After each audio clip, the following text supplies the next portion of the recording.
దర్శి సమీపంలోని ముళ్లమూరు మండలం పులిపాడు గ్రామం వద్ద ఈరోజు శనివారం రాత్రి 7 గంటల సమయంలో టాప్ లోడ్తో వెళ్తున్న బొగ్గుల లారీ రోడ్డు ప్రక్కనున్న చెట్ల కొమ్మలకు తగలటంతో బలమైన చెట్ల కొమ్మలు విరిగి R&B రోడ్డుపై పడిపోవటం జరిగింది.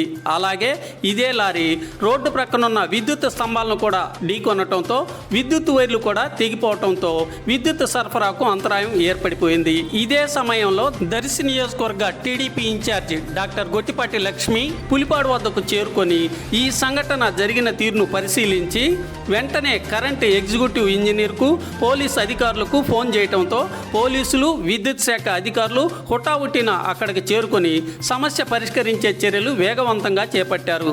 ఎస్ఐ నాగరాజు ఆధ్వర్యంలో చెట్ల కొమ్మల్ని రోడ్డు ప్రక్కకు తొలగించారు. ట్రాఫిక్ క్లియర్ చేశారు. కరెంటు ఈఈ శ్రీనివాసరావు ఆదేశాలతో కరెంటు వైర్లను సరిచేసి సరిగ్గా 1 గంట వ్యవధిలోనే పులిపాడుకు సంబంధిత గ్రామాలకు విద్యుత్ సరఫరా ఇవ్వటం చకచకా జరిగాయి. డాక్టర్ గొట్టిపాటి లక్ష్మి చర్యల పట్ల సమాచారం తెలిసిన ప్రజలు హర్షం వ్యక్తం చేశారు.